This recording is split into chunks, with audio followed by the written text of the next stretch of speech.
నేను ఇంటర్వ్యూ చేయబోయే వ్యక్తి నిత్యం ప్రజల్లోనే ఉంటూ ప్రజలకు ఏ కష్టం వచ్చినా నేను ముందున్నానంటూ ఏదైతే స్వచ్ఛంద సేవా సంస్థకి సంబంధించి కర్త కర్మ క్రియాతనే ఎటువంటి బ్యాక్గ్రౌండ్ లేదు, ఎటువంటి ఫైనాన్షియల్ స్టేటస్ లేదు, కానీ ప్రజల ఎజెండానే తన ఎజెండాగా ముందుకు వెళ్తున్న చిరం సాయి ప్రకాష్ పొందబోతున్నారు.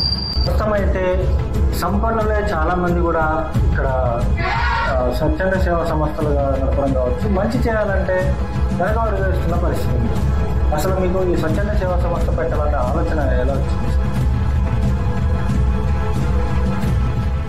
హాయ్, నమస్తే, వెల్కమ్ టు ఆంధ్రప్రభ. నేను మీ సాయి పవన్.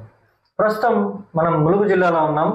ములుగు జిల్లాకు సంబంధించి ఈరోజు నేను ఇంటర్వ్యూ చేయబోయే వ్యక్తి నిత్యం ప్రజల్లోనే ఉంటూ ప్రజలకు ఏ కష్టం వచ్చినా నేను ముందున్నానంటూ ఏదైతే స్వచ్ఛంద సేవా సంస్థకి సంబంధించి కర్త కర్మ క్రియాతనే ఎటువంటి బ్యాక్గ్రౌండ్ లేదు, ఎటువంటి ఫైనాన్షియల్ స్టేటస్ లేదు, కానీ ప్రజల ఎజెండానే తన ఎజెండాగా ముందుకు వెళ్తున్న చిరం సాయి ప్రకాష్ మనతో పాటు ఉన్నారు. సాయి ప్రకాష్ గారు నమస్తే. నమస్తే సార్. ప్రధానంగా చెప్పండి, మీకు సంబంధించి మీరు ఒక వ్యవసాయ బ్యాక్గ్రౌండ్కి సంబంధించిన వ్యక్తి. ఇటు చూసుకుంటే సంపన్నులే ఇవాళ రేపు ఒక స్వచ్ఛంద సేవా సంస్థ నడపడం కష్టం, కానీ మీరు ఒక వ్యవసాయ కుటుంబం మీది. అసలు మీరు వ్యాపారం చేస్తున్నారా, లేకపోతే మీ ఫైనాన్షియల్ బ్యాక్గ్రౌండ్ ఏంటి అసలు? మా ఫ్యామిలీ బ్యాక్గ్రౌండ్ వచ్చేసి పూర్తిగా వ్యవసాయం మీద ఆధారపడి జీవిస్తున్నామండి. నేను ఆటోమొబైల్ షాప్ కొని, నేను కార్ ట్రావెల్షిప్ కొని జీవిస్తున్నాను. అందులో వచ్చే ఇన్కమ్ని నేను 30-40% నా సోషల్ యాక్టివిటీస్కి స్పెండ్ చేస్తున్నాను. ప్రకాష్ గారు, ప్రస్తుతం అయితే సంపన్నులే చాలామంది కూడా ఇక్కడ స్వచ్ఛంద సేవా సంస్థలుగా నడపడం కావచ్చు, మంచి చేయాలంటే వెనకబడి వేస్తున్న పరిస్థితి ఉంది. అసలు మీకు ఈ స్వచ్ఛంద సేవా సంస్థ పెట్టాలన్న ఆలోచన ఎలా వచ్చింది అసలు? స్వచ్ఛంద సేవా సంస్థ స్థాపించడానికి ముఖ్య ఉద్దేశం, కరోనా టైంలో అమ్మ స్వచ్ఛంద సేవా సంస్థ అధ్యక్షుడు పీర్ల కృష్ణబాబు గారితో అప్పుడు ఉన్న ములుగు ఎమ్మెల్యే, ఇప్పుడు తెలంగాణ రాష్ట్ర మంత్రివర్యులతో కలిసి అనేక సేవా కార్యక్రమాల్లో పాల్గొనడం జరిగింది. నేను ఫౌండేషన్ స్థాపించడానికి ఆనాడు తిరిగినటువంటి సేవా కార్యక్రమాలే ముఖ్య ఉద్దేశం.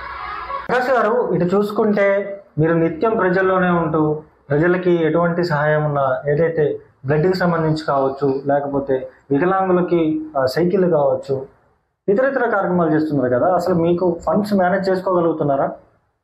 లేదండి, నేను మొదట్లో ఫౌండేషన్ స్థాపించినాక ఒక 8-9 నెలలు రక్తదాన శిబిరాలు పెట్టడానికి చాలా ప్రాబ్లమ్స్ ఫేస్ చేశాను.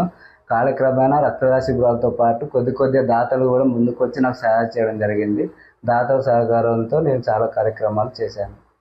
అసలు మీకు ఈ సేవా కార్యక్రమాలు చేపట్టడానికి అసలు ఇన్స్పిరేషన్ ఎవరు?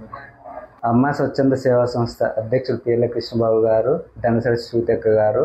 కరోనా టైంలో తూర్పుగోదావరి, పశ్చిమ గోదావరి అనేక మారుమూల గ్రామాల్లో నేను అమ్మ స్వచ్ఛంద సంస్థతో కలిసి సేవా కార్యక్రమం పాల్గొనడం జరిగింది. ఇప్పుడు నేను స్థాపించడానికి వాళ్ళిద్దరే ముఖ్య ఉద్దేశం. అసలు ఈ స్వచ్ఛంద సేవా సంస్థలో మీరు కాకుండా మీకు ఎవరైనా టీం కానీ, లేకపోతే మీ బ్యాక్గ్రౌండ్ ఎవరైనా ఉన్నారా? స్వచ్ఛంద సేవా సంస్థ సభ్యులు వచ్చేసి 5 ఉన్నారు. వారు కాకుండా ములుగు జిల్లా భద్రాచలం పినపాక కాన్స్టిట్యున్సీలో మండలానికి సన్నిహితులు, స్నేహితులు, బంధువులు ఉన్నారు. వాళ్ళ ద్వారా ఫాలోఅప్ చేసుకొని ప్రతి ఒక్క మారుమూల గ్రామంలో కూడా నేను రక్తదాన శిబిరాలు ఏర్పాటు చేయడం జరిగింది. ఈ ఫండ్స్కి సంబంధించి మీకు ఎప్పుడు నిత్యం మీకు సపోర్ట్ చేసే వ్యక్తులు ఎవరైనా ఉన్నారా? అలా ఎవరు లేరండి. రక్తదాన శిబిరం పెట్టడానికి అనేక సమస్యలు ఉన్నాయి. అందులో మొదటిది ఫైనాన్షియల్ ఇష్యూసే. ఒక రక్తదాన శిబిరం పెట్టాలంటే ముందుగా ప్రభుత్వ ఆసుపత్రికి ఇంటిమేషన్ చేయాలి, డోనర్స్ని చూసుకోవాలి. మనం ఎక్కడైతే వాళ్ళ లొకేషన్ కూడా మనం ముందే ఇంటిమేషన్ చేయాలి, అప్పుడే వాళ్ళు రావడం కుదురుతుంది. సంబంధించి రక్తదాన శిబిరాలు పెట్టాలంటే స్థానికంగా ఉన్న హాస్పిటల్కి సంబంధించిన ఇది పర్మిషన్ కావాలి, సపోర్ట్ కూడా కావాల్సి వస్తుంది. ఈ సపోర్ట్కి సంబంధించి అసలు మీకు ఎంతవరకు అందుతుంది? రక్తదాన శిబిరం ఏర్పాటు చేయాలంటే ముందుగా ప్రభుత్వ ఆసుపత్రికి మనం ఎక్కడ లొకేషన్ పెడుతున్నాం, ఏ ఏరియాలో పెడుతున్నాం అనేది ఇంటిమేషన్ వేయాలి, అప్పుడే వాళ్ళు రావడం కుదురుతుంది. మేము ఎటునాగారం, ములుగు, భద్రాచలం రెడ్ క్రాస్ సొసైటీకి ఇస్తాము. ఎటునాగారం బ్లడ్ బ్యాంక్కి రక్తదాన శిబిరం పెట్టేది ఉంటే అక్కడ సూపరింటెండెంట్ గారికి ఇన్ఫర్మేషన్ ఇస్తే సూపరింటెండెంట్ గారు బ్లడ్ బ్యాంక్ సిబ్బందిని ఒక అంబులెన్స్ మాకు ప్రొవైడ్ చేసి మేము చెప్పిన టైంకి లొకేషన్కి వారు పంపించడం జరుగుతుంది. ప్రకాష్ గారు, మీకు సంబంధించి మీరు బాగా మనసుకి బాగా తగిలిన విషయం అసలు మీకు బాగా కదిలించిన విషయం ఏదైనా ఉందా? తప్పకుండా ఉన్నాయండి. మరి ములుగు జిల్లా వెంకటాపురం మండలంలో ఎదిల ప్రభుత్వ ఆసుపత్రిలో ఒక నిండు గర్భిణీ స్త్రీ 2 కమలకు జన్మనిచ్చి ఆరోగ్యం బాగాలేక భద్రాచలం ప్రభుత్వ ఆసుపత్రిలో జాయిన్ అయితే 5 యూనిట్లు బెడ్ అవసరం పడింది. వాళ్ళు ఫౌండేషన్ని సంప్రదిస్తే మేము ఇండియన్ రెడ్ క్రాస్ సొసైటీతో మాట్లాడి ఒక 2 యూనిట్ రక్తం ఇప్పించడం జరిగింది. అప్పటికి తను ఓవర్ బ్లీడింగ్ అయి హెల్త్ ఇష్యూ వచ్చి ఎంజిఎం హాస్పిటల్కి తరలిస్తే అక్కడ వారం రోజులు ట్రీట్మెంట్ తీసుకొని తను ఆరోగ్యం బాగాలేక మరణించడం జరిగింది. నన్ను బాగా బాధపడిన సన్నివేశం అది ఒక్కటే. మీ సంస్థ ద్వారా ఎన్నో అవగాహన కార్యక్రమాలు చేస్తున్నారని చెప్పేసి విన్నాం.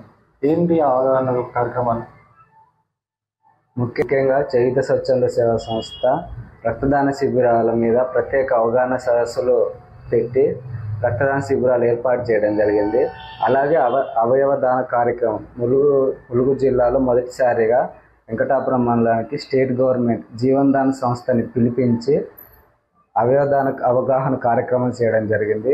అలాగే గర్భిణీ స్త్రీలకు కూడా ప్రత్యేక అవగాహన సదస్సులు ములుగు నుంచి సఖి అవేర్నెస్ ప్రోగ్రామ్ పెట్టడం జరిగింది. ప్రకాష్ గారు, మీ చేయూత స్వచ్ఛంద సేవా సంస్థకి గవర్నమెంట్ నుంచి మీరేమన్నా లబ్ధి పొందాలని మీరు అనుకుంటున్నారు? ఇప్పటి వరకు అయితే గవర్నమెంట్ నుంచి ఎటువంటి లబ్ధి పొందలేదండి. ఇప్పటి వరకు నేను పెట్టిన కార్యక్రమాలన్నీ నా సొంత డబ్బులతో కొద్దిమంది దాతలు సహాయం చేస్తే వారితోనే ఇప్పటివరకు కార్యక్రమాలు చేయడం జరిగింది. గవర్నమెంట్ నుంచి అయితే ఎటువంటి లబ్ధి పొందలేదు ఇప్పటి వరకు. ఇప్పటిదాకా మీకు ఏమేమి అవార్డ్స్ వచ్చాయి? ఇండియన్ రెడ్ క్రాస్ సొసైటీ నుంచి అవార్డు వచ్చిందండి. ముఖ్యంగా జూన్ 14 ప్రపంచ రక్తదాన దినోత్సవం సందర్భంగా స్టేట్ గవర్నమెంట్ నుంచి నాకు 2 అవార్డ్స్ రావడం జరిగిందండి. ములుగు గవర్నమెంట్ నుంచి 2 అవార్డ్స్ రావడం జరిగింది. నాకు గ్రామాలలో ఎక్కువ రక్తదాన శిబిరాలు పెట్టినందుకు గాను, ఎక్కువ యూనిట్స్ కలెక్ట్ చేసినందుకు గాను నాకు రెడ్ క్రాస్ తరపు నుంచి స్టేట్ గవర్నమెంట్ ద్వారా 2 అవార్డ్స్ రావడం జరిగింది. ఏమన్నా రివార్డ్స్ ఏమన్నా వచ్చాయా? రివార్డ్స్ ఏం రాలేదండి ఇప్పటి వరకు. అవార్డ్స్ అయితే చాలా వచ్చాయి. మీరేమన్నా గవర్నమెంట్ని అప్రోచ్ అయ్యారా? వాళ్ళని ఏమన్నా కలిసే ప్రయత్నం ఏమైనా చేశారా? లేదండి, మన భద్రాచలం ఇటు ములుగు కొద్దిమంది ప్రజాప్రతినిధులను కలవడం జరిగింది. వాళ్ళు చేద్దామన్నారు కానీ ఇప్పటి వరకు అయితే ఎటువంటి సహాయ సహకారాలు నేను ఎవరి దగ్గర నుండి పొందలేదండి. ప్రకాష్ గారు, మీది వ్యవసాయ కుటుంబం, ఫ్యామిలీ బ్యాక్గ్రౌండ్ కూడా ఫైనాన్షియల్గా అంతంత మాత్రమే. కానీ ఇటు యువకులు ఈరోజు రేపు యువకులు అయితే వ్యాపారం చేసుకుందాం లేకపోతే జాబ్ చేసుకుందాం అని చెప్పేసి సిటీలకు వెళ్తూ ఉంటారు. మీరు ఇక్కడే ప్రజలకు మంచి చేస్తా అని చెప్పేసి అంటున్నారు. దీనివల్ల మీ కుటుంబ సభ్యుల్లో కానీ లేకపోతే మీ చుట్టాలలో కానీ మీరేమైనా ఇబ్బందులు ఎదుర్కొన్న సిచ్యువేషన్ ఏమైనా ఉందా? ముందుగా మంచి ప్రశ్న అడిగింది సార్ని. నేను సేవా కార్యక్రమాల్లో మొదట్లో నేను అనేక సమస్యలు మా కుటుంబీకుల నుంచి బంధువుల నుంచి ఎదుర్కోవడం జరిగింది. కాలక్రమేణా నేను చేసే సేవాక్రమాలు అందరూ మెచ్చుకోవడం, నాకు అవార్డ్స్ రావడం, ఎంతోమందికి సరైన సమయంలో ఆపదలో ఉన్న వారికి రక్తం ఇప్పించడం, ఇవన్నీ చూసి కాలక్రమేణా నా కుటుంబీకులు సన్నిహితులు అందరూ నన్ను మెచ్చుకోవడం జరిగింది. మొదట్లో అయితే చాలా సమస్యలు ఎదుర్కోవడం. సమస్యలు అంటే ఎటువంటి సమస్యలు ఎదుర్కొన్నారు? రక్తదాన శిబిరాలే ఎందుకు పెడుతున్నారు, ఇంకేమైనా పని చేసుకోవచ్చు కదా, సోషల్ యాక్టివిటీస్ రెగ్యులర్గా నేను నా ఫౌండేషన్ స్థాపించినప్పటి నుంచి ఇప్పటిదాకా అనేక సేవా కార్యక్రమాలు చేశాను. ఎన్నో సేవా కార్యక్రమాలు చేశాను. నిరంతరం సేవా కార్యక్రమాలు ఎందుకు చేస్తున్నారు, వేరే ఏదైనా పని చేసుకోవచ్చు కానీ అనేక మంది నన్ను ప్రత్యక్షంగాను పరోక్షంగా కుటుంబీకుల ద్వారా నన్ను అడిగించడం జరిగింది. తర్వాత నా కార్యక్రమాలు చూసి ఎంతోమందికి ఉపయోగపడడం చూసి అటు కుటుంబీకులు కానీ బంధువులు కానీ ఈరోజు మెచ్చుకుంటున్న పరిస్థితి ఏర్పడింది. ప్రకాష్ గారు, మీరు పొలిటికల్ ఎంట్రీ ఇస్తున్నారు, సంబంధించిన ఒక పార్టీలో జాయిన్ అవుతున్నారనే ఒక చర్చ లోపల నడుస్తున్న పరిస్థితి ఉంది, నిజమేనా? లేదండి, పొలిటికల్ ఎంట్రీ ఏం లేదు. కాకపోతే కొన్ని పార్టీలు తమ పార్టీలోకి రమ్మని ఆహ్వానించడం జరిగింది. మీలాంటి వాళ్ళు మా పార్టీలో ఉండాలి, తద్వారా ఎక్కువ మందికి సేవా కార్యక్రమాలు చేయొచ్చు అని అనడం జరిగింది. కాకపోతే రాజకీయాల మీద ప్రస్తుతానికి ఎటువంటి ఆసక్తి లేదండి. ప్రకాష్ గారు, అసలు మీరు ఎన్నో సేవా కార్యక్రమాలు చేపట్టారు. దీనికి సంబంధించి అసలు మీరు ఎన్ని అవార్డ్స్ తీసుకున్నారు? అవార్డ్స్ చాలా తీసుకున్నామండి. తెలంగాణ స్టేట్ గవర్నమెంట్ నుంచి హైయెస్ట్ బ్లడ్ డోనర్ మోటివేటర్, ఎక్కువ క్యాంపులను ఎక్కువ రక్తదాన శిబిరాలు పెట్టినందుకు గాను నాకు 2 అవార్డ్స్ వచ్చాయి. అలాగే వైజాగ్లో 4 రాష్ట్రాలు కలిపి తీసిన అవార్డ్స్లో ములుగు జిల్లా నుండి చేయూత స్వచ్ఛంద సేవా సంస్థకి ఏజెన్సీ గ్రామాలలో, మారుమూల గ్రామాల్లో ఎక్కువ రక్తదాన శిబిరాలు పెట్టి ఎంతోమందికి ఆదర్శంగా నిలిచినందుకు భారత్ సేవా రత్న అవార్డు వచ్చింది. ఎటునగరం డివిజన్ నుండి రక్తదాత సుఖీభావ అవార్డు వచ్చింది. ఇండియన్ రెడ్ క్రాస్ సొసైటీ నుంచి కూడా ఎక్కువ యూనిట్స్ కలెక్ట్ చేసినందుకు వారి తరపు నుంచి కూడా నాకు highest blood donor and motivator award రావడం జరిగింది. ఇటీవలే జరిగిన కార్యక్రమంలో హైదరాబాద్లో ఇంటర్నేషనల్ ఆర్యవైశ్య సంఘం నుంచి కూడా నాకు సేవా అవార్డు రావడం జరిగింది. ఇంకా ఈ అవార్డు తీసుకుంటే నేను సక్సెస్ సాధించాను అన్న అవార్డు ఏమన్నా ఉందా? ప్రభుత్వం గుర్తించి సీఎం చేతుల మీదుగా ఒకటి, రాష్ట్రపతి చేతుల మీదుగా నాకు చేయూత స్వచ్ఛంద సేవా సంస్థ మన నూగూరు వెంకటాపురం నుండి రాష్ట్రపతి చేతుల మీదుగా నాకు అవార్డు తీసుకోవాలని నా కోరిక.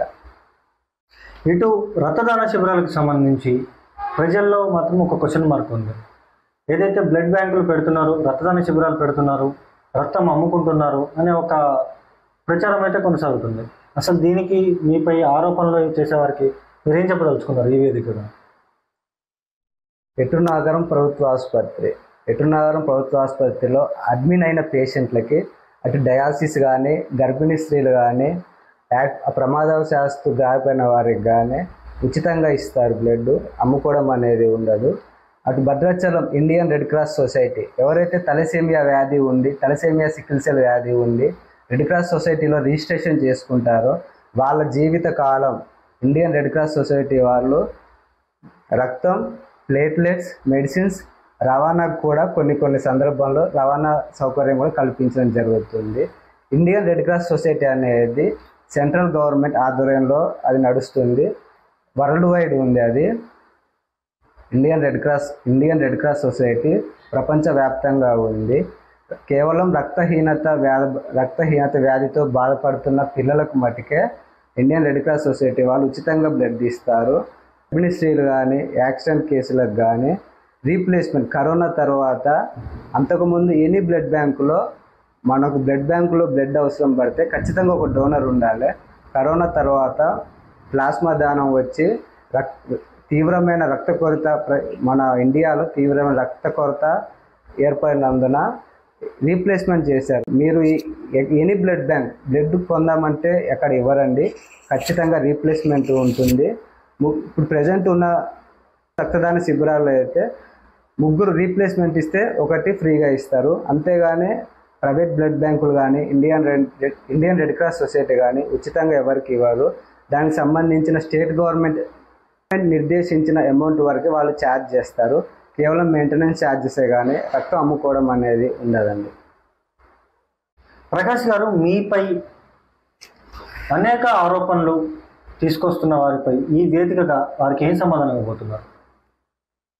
చేయూత స్వచ్ఛంద సేవా సంస్థపై చేస్తున్న ఆరోపణలకి నా వెనక మాట్లాడే వారి గురించి నేను పెద్దగా మాట్లాడుకోదలుచుకోలేదు. అది వారి విజ్ఞతకే వదిలేస్తున్నాను. నేను ఎవరెవరికి బ్లడ్ ఇప్పించాను, ఎంతమందికి ఉచితంగా ఇప్పించినాను కేవలం నా సన్నిహితులకి వారికి మటుకే తెలుసు. నిరాదరణ లేని ఆరోపణలు నేను పట్టించుకోదలుచుకోలేదు. ఎవరైనా నా దృష్టికి తీసుకొస్తే వారికి నేను వివరంగా ఎక్స్ప్లెయిన్ చేయడం జరుగుతుంది. ఎక్కడ ఉచితంగా ఇస్తారు, ఎక్కడ రీప్లేస్మెంట్ ద్వారా ఇస్తారు, మనం ఎంతమందికి ఇప్పించామనేది కేవలం ఇప్పించిన వారికే తెలుస్తుంది. నా వెనక మాట్లాడే వారి గురించి నేను పెద్దగా మాట్లాడుకోదలుచుకోలేదు. కాలక్రమేణా నేను చేసిన సేవా కార్యక్రమాలకు నాకు వచ్చిన అవార్డ్స్ వారికి సమాధానం జరుగుతుంది. ప్రకాష్ గారు, అసలు మీరు రక్తదాన శిబిరాలు పెట్టడానికి అసలు మీకు సంబంధించి ముఖ్య ఉద్దేశం ఏంటి? అసలు చేయూత ఫౌండేషన్ సంస్థ రిజిస్ట్రేషన్ చేయడానికి నాకు సుమారు 6 నెలల కాల వ్యవధి పట్టింది. ఈ 6 నెలల కాల వ్యవధిలో నా నోటీస్కి తలసేమియా, సికిల్ సెల్, రక్తహీనత వ్యాధి పిల్లలు నా నోటీస్కి వచ్చారు. నేను వాళ్ళ కుటుంబీకులతో మాట్లాడడం జరిగింది. మీకు బ్లడ్ ఎక్కడి నుంచి ఎక్కించుకుంటున్నారు, మీకు ఎవరు ఇస్తున్నారు, ఎంత ఖర్చు అవుతుంది అని అడిగితే వాళ్ళు ఇండియన్ రెడ్ క్రాస్ సొసైటీ వారు మాకు ఉచితంగా బ్లడ్, మెడిసిన్స్, కొన్ని సందర్భాల్లో ట్రాన్స్పోర్ట్ కూడా వాళ్ళే ఇస్తారని చెప్పడం జరిగింది.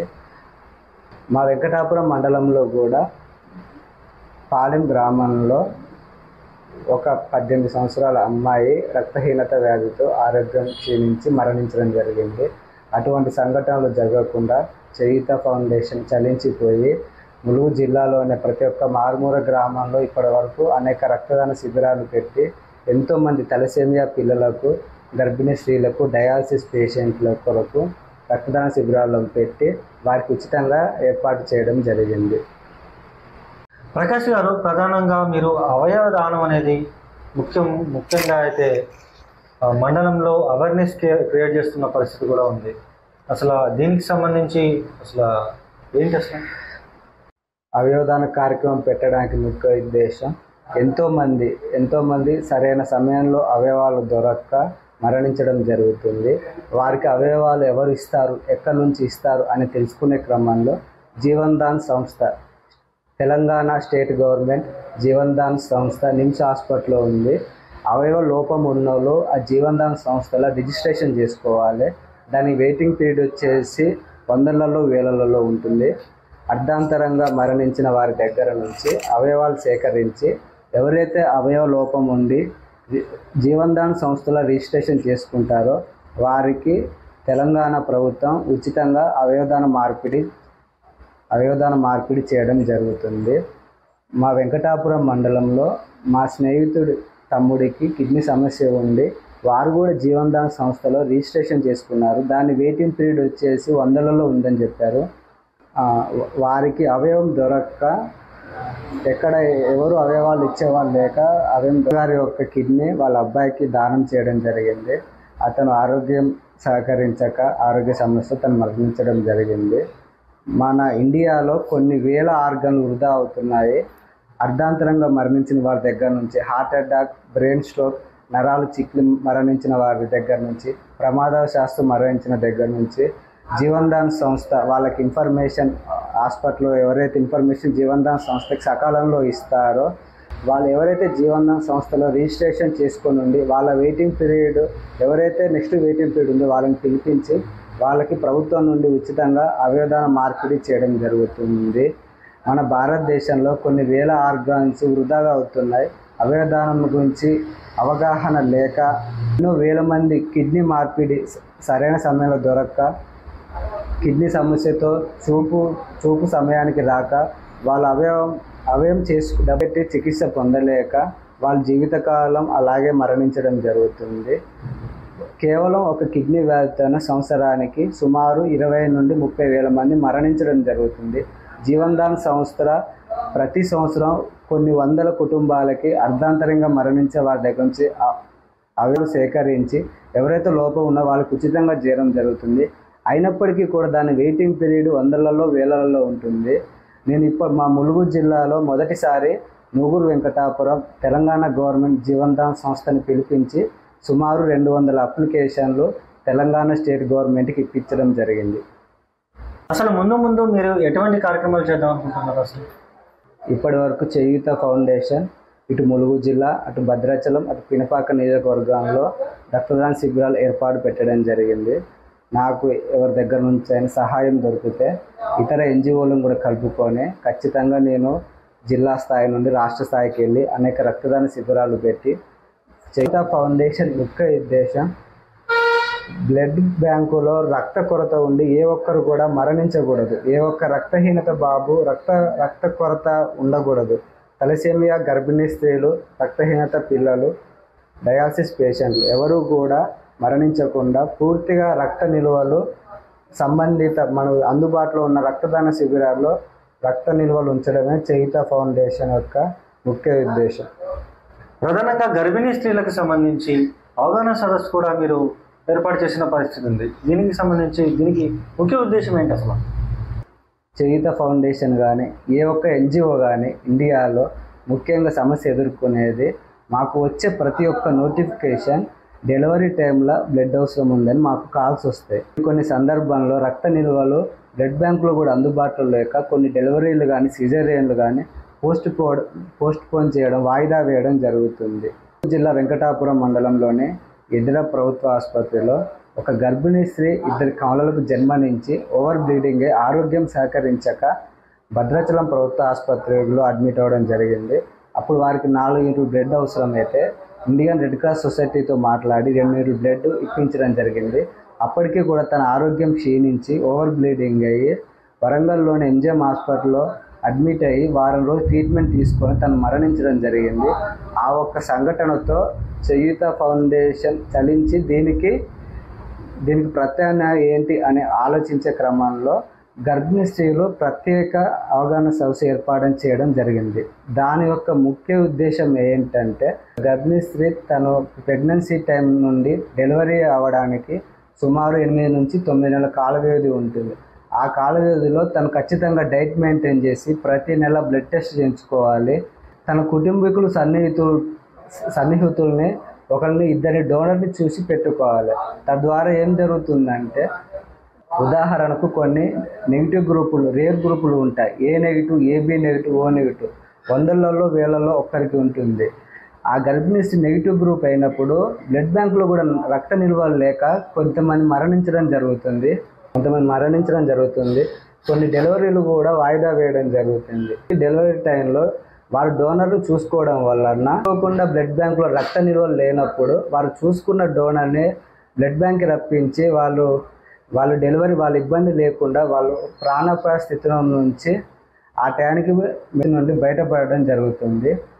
లేదా మాకు సిజేరియన్ టైంలోనే కాల్ చేయకుండా కొద్దిగా ముందుగా 1 మంత్ బిఫోర్ చెప్పిన సందర్భంలో మేము బ్లడ్ బ్యాంకులో తను డెలివరీ అయ్యేదాకా బ్లడ్ ఎవరికి ఇవ్వకుండా హోల్డ్ చేయడం జరుగుతుంది.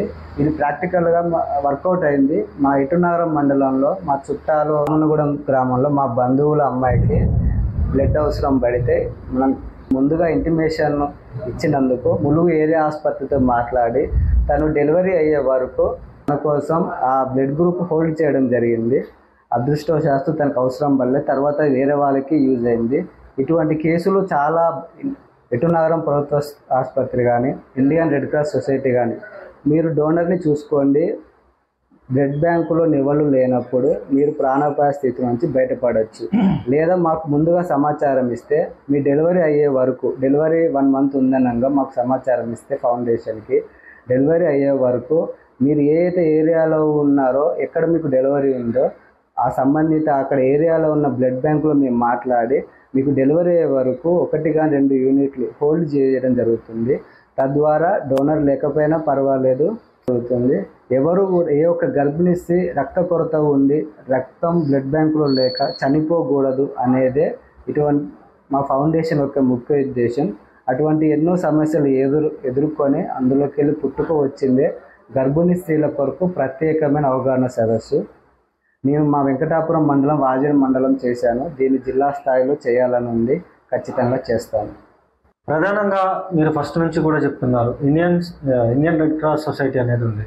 అసలు ఆ సొసైటీకి సంబంధించి అసలు మీకు ఎటువంటి సపోర్ట్ అనేది ఉంది? పూర్తిగా సపోర్ట్ చేస్తారా? అసలు ఎటువంటి లక్ష్యంతో సొసైటీ కావచ్చు మీరు కావచ్చు ముందుకెళ్తున్నారు? ఇండియన్ రెడ్ క్రాస్ సొసైటీ మాకు పూర్తిగా సహకరిస్తారు. మేము ఏ సమయంలో కాల్ చేసినా, ఎవరికి రక్తం అవసరం ఉన్నా భద్రాచలం పరిధిలో మొదటిసారి మేము కాల్ చేసి సొసైటీ వారికి వాళ్ళు డీటెయిల్స్ తీసుకొని బ్లడ్ బ్యాంకులో రక్త నిల్వలు ఉంటే ఖచ్చితంగా వాళ్ళు ఇస్తారు. ఇండియన్ రెడ్ క్రాస్ సొసైటీ వాళ్ళు పూర్తిగా మాకు సహకార్యాలు మొదటి నుంచి ఇప్పటివరకు అందిస్తూనే ఉన్నారు. మాకు తెలిసినంత వరకు మీరు విరాళాల కోసం ఎంతోమంది అధికారులను అప్రోచ్ అయిన పరిస్థితి ఉంది.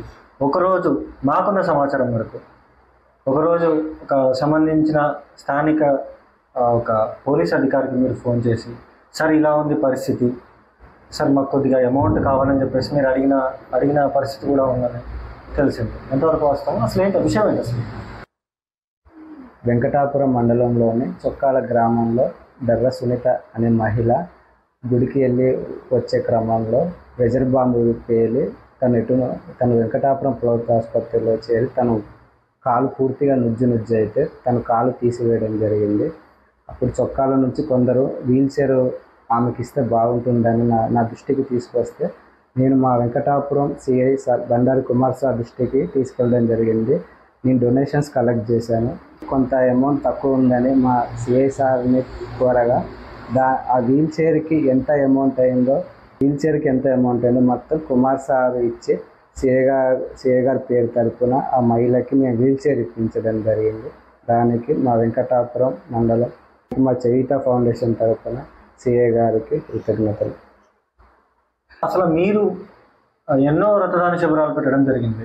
దీనికి సంబంధించి అసలు మీరు పెట్టిన ఇది నేను బాగా చేశాను అన్న ప్రోగ్రామ్ ఏదైనా ఉందా? వెంకటాపురం సిఏ బండారు కుమార్ సార్ నన్ను ఎంతగానో ప్రోత్సహిస్తారు. ములుగు జిల్లాలోనే మొదటిసారిగా మెగా రక్తదాన శిబిరం మా వెంకటాపురం మండలంలో కండక్ట్ చేయడం జరిగింది. ఒకేసారి 3 బ్లడ్ బ్యాంకులు ఇండియన్ రెడ్ క్రాస్ సొసైటీ వారికి, ఎటునగరం ప్రభుత్వ ఆసుపత్రికి, ములుగు ప్రభుత్వ ఆసుపత్రికి సుమారు 200 యూనిట్ కలెక్ట్ చేయడం జరిగింది. అందుకు గాను నాకు భద్రాచలం డివిజన్ నుంచి మన తెలంగాణ స్టేట్ గవర్నమెంట్ తరఫున 2 అవార్డ్స్ రావడం జరిగింది. ఆ మెగా రక్తదాన శిబిరం నిర్వహించి నాకు సహకరించి ప్రోత్సహించిన వెంకటాపురం సిఏ బండారు కుమార్ సార్కి, నాకు ముఖ్యంగా గవర్నమెంట్ నుంచి 2 అవార్డ్స్ రావడానికి కారణం మా సిఏ కుమార్ సార్ గారు. వారికి ప్రత్యేకంగా మా చయిత ఫౌండేషన్ నుంచి ధన్యవాదములు. ప్రధానంగా ఈ ఇంటర్వ్యూ ద్వారా మీరు ఎవరికి చెప్పకూడని విషయం, ప్రశంసలు మీరు అందుకున్న విషయం కావచ్చు, మీరు ఎవరికైనా థ్యాంక్స్ చెప్పదలుచుకున్నారా అసలు ఈ వేదికగా? తప్పకుండా. నేను ఈ స్థాయికి వచ్చి ఇన్ని రక్తదాన శిబిరాలు విజయవంతం చేసిన రక్తదాతలందరికీ, నాకు సహకరించిన ప్రజాప్రతినిధులు, ముఖ్యంగా వైద్య సిబ్బంది, డాక్టర్ భవ్యశ్రీ గర్భిణీ స్త్రీల కొరకు ప్రత్యేకమైన అవగాహన సదస్సులు నిర్వహించడానికి తను ఎంతగానో కృషి చేసి ఎన్నో అవేర్నెస్ ప్రోగ్రామ్ చేయడం జరిగింది. తర్వాత స్థానిక సిఐ బండారు కుమార్ సార్ గారికి ఫౌండేషన్ తరపున నేను ఈ స్థాయికి ఉన్నానంటే ముఖ్యంగా సిఐ కుమార్ సార్, వైద్య సిబ్బంది, ప్రజాప్రతినిధులు, రక్తదాతలు అందరికీ చయిత ఫౌండేషన్ తరపున ధన్యవాదములు.